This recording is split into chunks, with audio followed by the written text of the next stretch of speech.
Hello everyone, good morning to all of you and welcome to my YouTube channel Online GK Knowledge. This is the episode number 27 of Daily Current Affairs Show. Today we'll discuss top 10 current affairs of 19th August 2020 and please subscribe my channel and press the bell icon button to get the notifications. Guys, you can download PDF of this PPT from my Telegram channel. Link is given in the description box. Now let us start. First questions.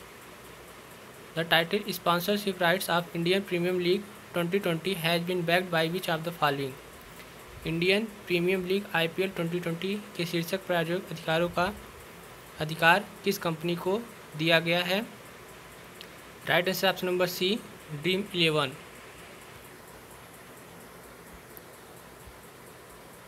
The title sponsorship rights of Indian Premium League 2020 has been backed by the fantasy gaming startup Dream 11 and the fantasy gaming startup has backed the title sponsorship rights for the 222 crore rupees and the title rights backed by the fantasy gaming startup Dream 11 are valid till December 31st, 2020।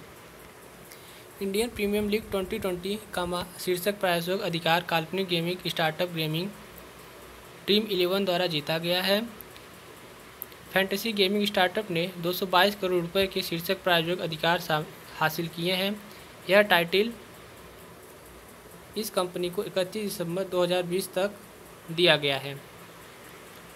The founder of Dream 11 is Harsh Jain and Bhavit Sheth and interim CEO of the BCCI is Hemang Amin and president of BCCI is Saurav Ganguly।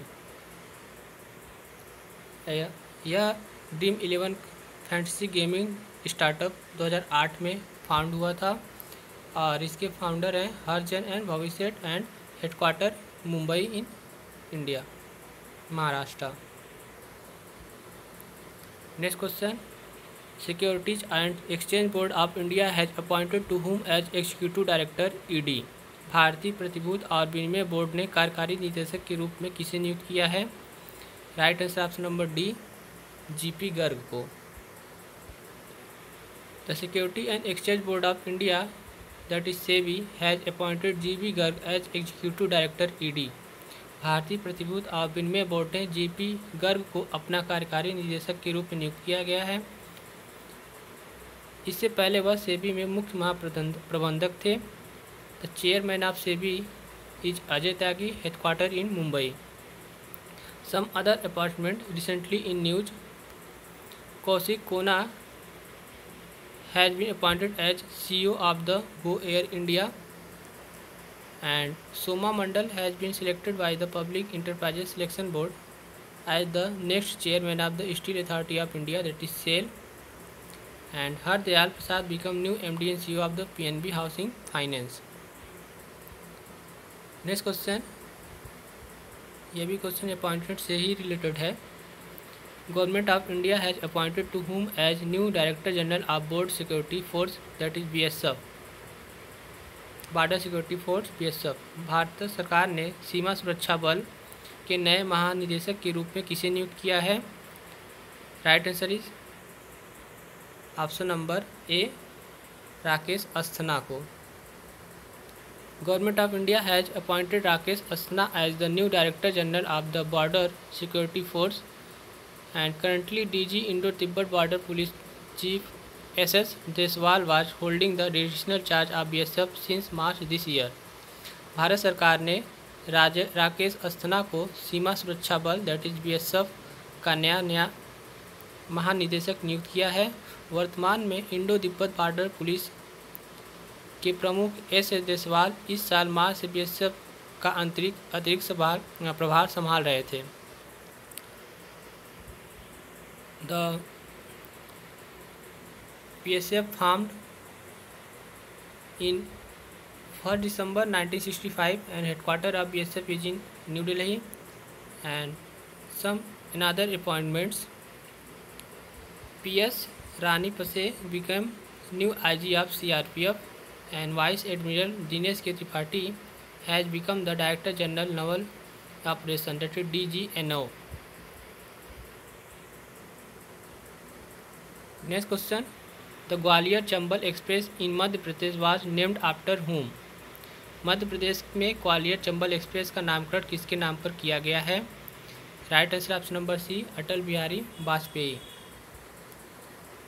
Addressing the gathering on the second death anniversary of former prime minister Atal Bihari Vajpayee, the CM of Madhya Pradesh Shivraj Singh Chouhan announced that the Gwalior Chambal Express way will be named as Sri Atal Bihari Vajpayee Chambal Progressway. And Chauhan also stated that a grand statue of Vajpayee will be set up in Bhopal. पूर्व प्रधानमंत्री अटल बिहारी वाजपेयी की दूसरी पुण्यतिथि पर सभा को संबोधित करते हुए मध्य प्रदेश के CM शिवराज सिंह ने बोला कि ग्वालियर चंबल एक्सप्रेस वे का नाम श्री अटल बिहारी वाजपेयी के चंबल प्रगतिशील के रूप में रखा जाएगा। चौहान ने यह भी कहा कि भोपाल में वाजपेयी की एक भव्य प्रतिमा स्थापित की जाएगी।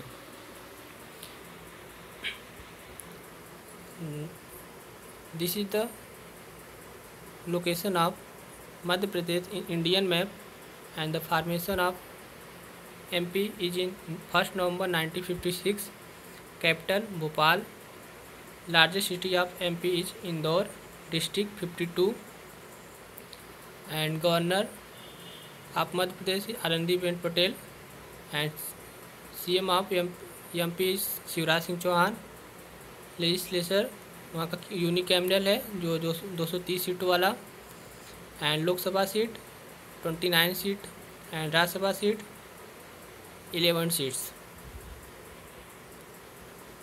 Next question, the Indian Railway constructing world tallest pier bridge across Ijai river in which state or UT? भारतीय रेल किस राज्य या केंद्र शासित प्रदेश में इजई नदी के पार दुनिया का सबसे लंबा घाट पुल बनाने का निर्माण कर रही है? Right answer is option number B, Manipur. Indian Railway is constructing the world's tallest pier bridge in Manipur. The bridge will be being constructed across river Ijai River. Known is an engineering marvel because the tallest pier height will be 144 metre या 141 metres. भारतीय railway Manipur में दुनिया का सबसे लंबा घाट पुल निर्माण कर रहा है। इस घाट की ऊंचाई 141 मीटर होगी। यह यूरोप में मोंटेरिग्रो मालाजाक के 139 मीटर के मौजूद रिकॉर्ड को पार करेगा। यह मणिपुर इम्फाल से लगभग 65 किलोमीटर पश्चिम में नौनी जिले के मारगंची गांव के पहाड़ी इलाके में स्थित है। इसे मार्च 2022 तक पूरा किया जाएगा। इसकी कुल लंबाई 703 मीटर होगा और पुल के पियर्स का निर्माण हाइड्रोलिक बर्मा का उपयोग करके किया जा रहा है। It will be surpasses the existing record of 139 metre of Mala Rijeka viaduct Montenegro in Europe. The Manipur bridge is located at the hilly terrain of the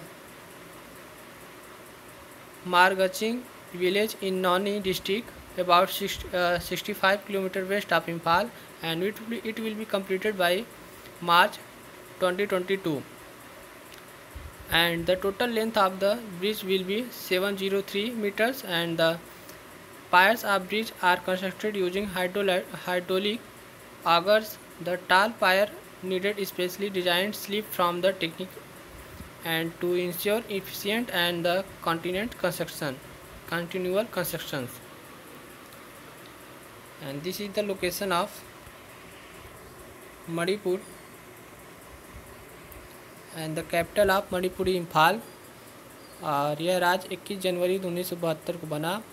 governor है Najma Heptulla, chief minister N Biren Singh, and legislature unicameral है 60 सीटों वाला। Parliamentary constituency Rajya Sabha में 1 seat है, लोकसभा में 2 seat है। High court Manipur high court. Next question, which state government has launch Padhai Tyohar Para scheme for the school student? किस राज्य सरकार ने स्कूली छात्रों के लिए पढ़ाई त्योहार पार योजना शुरू की है? राइट आंसर ऑप्शन नंबर ए, छत्तीसगढ़। छत्तीसगढ़ सरकार ने पढ़ाई तुम्हार पार नामक एक नई छात्र केंद्रित योजना शुरू करने की घोषणा की है। यह योजना स्कूली छात्रों को कोरोना वायरस प्रकोप के कारण कक्षाओं के बंद होने के मद्देनज़र अपने क्षेत्रों और गांव में समुदाय की मदद से अध्ययन करने में सक्षम बनाएगी। Chhattisgarh government has announced to launch student centric scheme named as Padhai Tunhar Para. The scheme will enable the school student to study with the help of community in their localities and villages in view of suspension of classes due to coronavirus outbreak. And this is the location of Chhattisgarh state in Indian map, and formation of Chhattisgarh in 1 November 2000. Capital Raipur, largest city भी रायपुर है। Governor वहाँ के अनसुईया उइके हैं। Chief minister Bhupesh Baghel हैं। Legislature unicameral 91 सीटों वाला। Parliamentary कॉन्स्टिट्यूशंसी Rajya Sabha में 5 seat है, लोकसभा में 11 सीट है। हाई कोर्ट वहाँ का छत्तीसगढ़ हाई कोर्ट बिलासपुर में है। Next question, which bank has launch digital Apnaye campaign to promote digital banking. किस बैंक ने डिजिटल बैंकिंग को बढ़ावा देने के लिए डिजिटल अपनाए नामक अभियान का शुरुआत किया। Right answer is option number A, Punjab national bank. S Mallikarjun Rao, who is managing director and chief executive officer of Punjab National Bank, launched a campaign Digital Apnaye to encourage customers to use digital banking channels and participate in the noble cause of donating to PM Care Funds for COVID-19। Punjab national bank के प्रबंधक निदेशक और मुख्य कार्यकारी अधिकारी S Mallikarjun ने digital banking channel को उपयोग करने के लिए ग्राहकों को प्रोत्साहित करने और कोविड के लिए पीएम केयर फंड को दान करने के नेक कार्य में भाग लेने के लिए एक अभियान डिजिटल कप अपनाए नाम शुरू किया है। यह कैंपेन 15 अगस्त 2022 से स्टार्ट हुआ है और 31 तक चलेगा। The foundation of B bank is in 12 April 1894 और इसके फाउंडर थे दयाल सिंह मजीठिया एंड लाला लाजपत राय। हेडक्वार्टर है न्यू दिल्ली में। CEO and MD SS Mallikarjuna Rao. Next question, Chetan Chauhan who passed away in August 2020 was a renowned age. Chetan Chauhan का अगस्त 2020 में निधन हो गया। वह एक प्रसिद्ध क्या थे। He is an farmer cricketer. पूर्व भारतीय क्रिकेट और उत्तर प्रदेश के मंत्री चेतन चौहान का निधन हो गया। वह 1981 में अर्जुन अवार्ड से भी सम्मानित किए गए थे। Chetan Bhagat was honored with the Arjun Award in 1981. Next question, which organization has partnered with Sport Authority of India and jointly launched e-पाठशाला a web platform? किस संगठन ने भारतीय खेल प्राधिकरण और संयुक्त रूप से ई-पाठशाला एक वेब प्लेटफॉर्म लॉन्च किया है? Right answer option number B, all India football federation. All India football federation has launch the web portal ePathshala in partnership with the sport authority of India. अखिल भारतीय फुटबॉल महासंघ ने भारतीय खेल प्राधिकरण के साथ साझेदारी में वेब प्लेटफॉर्म ई-पाठशाला लॉन्च किया है। यह प्लेटफॉर्म ग्रास रूट और इंटरमीडिएट स्तर के फुटबॉल का एक एथलीट कोचिंग कार्यक्रम है जिसे